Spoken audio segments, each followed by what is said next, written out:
Witam Was serdecznie. Nie dalej jak wczoraj o podobnej popołudniowej, późno popołudniowej porze usłyszałem, że jestem cwaniak, bo mam gdzie postawić wędzarnię, a gdybym nie miał wędzarni, to bym sobie kabanosów w domu nie zrobił. Że jak? Że nie? A kto domowemu wędliniarzowi zabroni? Da się, trzeba tylko chcieć. A jak? Proszę bardzo. Nawet nie byłem na zakupach, bo wyciągnąłem sobie mięso z zamrażarki. Karkówka, łopatka, mniej więcej po kilogramie. Jest to dokładnie 2,1 kg w całości. Ktoś kiedyś dobrze pomyślał, że można zwykłą sól uwędzić. Mam tutaj 30 gramów soli wędzonej. Dokładam do tego łyżeczkę czosnku, łyżeczkę pieprzu, łyżeczkę tymianku. Zmielę to wszystko na 8. Zmieszam z przyprawami. Odstawię, niech chwilę postoi i przygotuję w tej sobie nadziewarkę. Do nadziewarki mięsko włożę, jelita baranie i będę te kabanosy piekł. Będę miał aromat dymu z soli wędzonej. Będę miał przetworzone mięsko z obróbki w piekarniku. Zgoda. Trochę się w piekarniku nakombinuję, żeby to powiesić, ale się da. Działam. Dzisiaj będę miał je na gorąco, a jutro podsuszone już będę mógł sobie chrupać jako świeże, domowe kabanosy.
Całości nie zdejmę, bo to jeszcze bardzo gorące, ale ja powstrzymam się, żeby spróbować.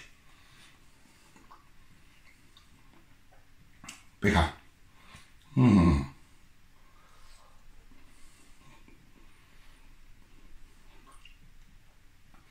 Naprawdę jeszcze bardzo gorące.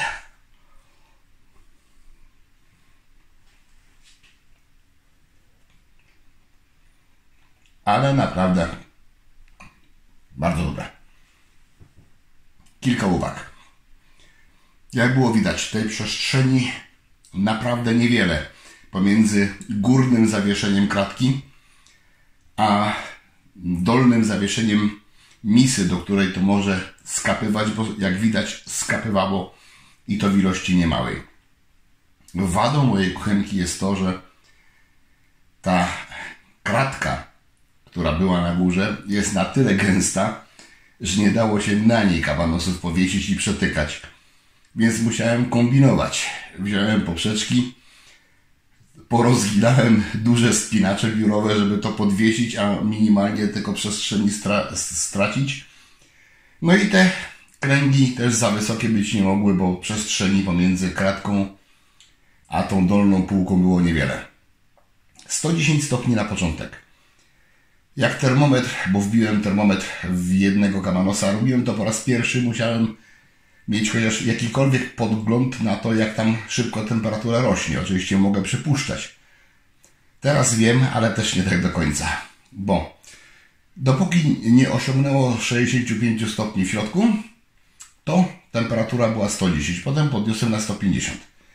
Ale potem też się okazało, że otwieranie i zamykanie powoduje znaczny spadek tej mierzonej temperatury, czyli gruba sonda wbita w cienką kiełbasę nie mierzy realnej temperatury w środku i trzeba było na to wziąć poprawkę. Tak też zrobiłem. Temperatura finalna miała być co najmniej 85 stopni. Temperatura pieczenia taka, żeby jakiś taki fajny kolorek podpieczony na mięsku na kiełbasce się wytworzył. 40 minut. Tyle mi to zajęło. 42 dokładnie, jak kończyłem czasu. Od momentu, kiedy do zimnego piekarnika włożyłem, do momentu, kiedy stwierdziłem, że dalej już ciągnął nie będę. Oczywiście jeszcze muszę dalej podpiekać, ale myślę, że mogłyby się już za bardzo wytopić ze środka, a jednak trochę chcę, żeby to zostało. Teraz stygnie, potem powieszę na powietrzu, żeby lekko podsychały i jutro sobie jeszcze spróbuję na zimno. Na gorąco są pyszne.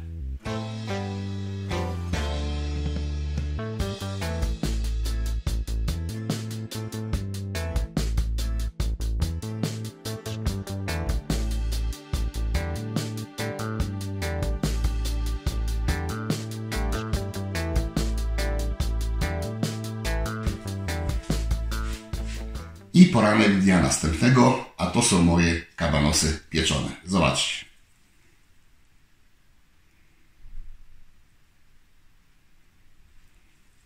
I co? Da się zrobić kabanosy bez wędzarni w piekarniku? Oczywiście, że się da. Trochę się trzeba nakombinować, ale proszę bardzo. Sucha kiełbaska. Łamiąca się jak kabanosik. Pachnąca tymiankiem i czosnkiem i ma małą, delikatną nutę wędzonki poprzez zastosowanie soli wędzonej. Szara w środku oczywiście, tak, szara w środku, bo nie wiem, czy to będzie widać, bo nie zastosowałem ani soli peklującej, ani saletry.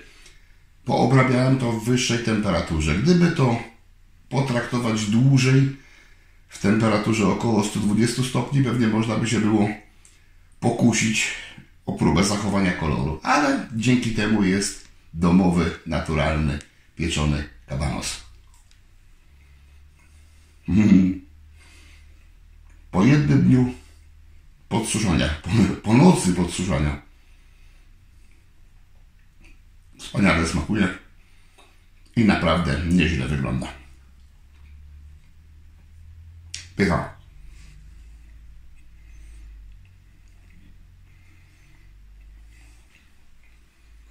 Także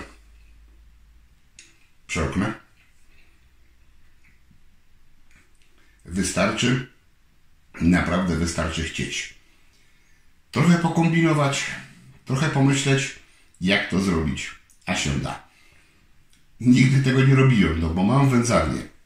Nawet gdybym chciał je upiec teraz, to też bym to zrobił w wędzarni, bo więcej miejsca. Ale w piekarniku też się da. Wieszając tak jak ja powiesiłem. Bo można też próbować to rozłożyć oczywiście na kratce. Nie wiem jaki to będzie efekt wizualny, ale powiesić także się da. Podobało się? Spróbujcie sami. Życzę Wam smacznego i zapraszam na kolejne odcinki. I pamiętajcie, domowe jest lepsze. Smacznego Wam życzę.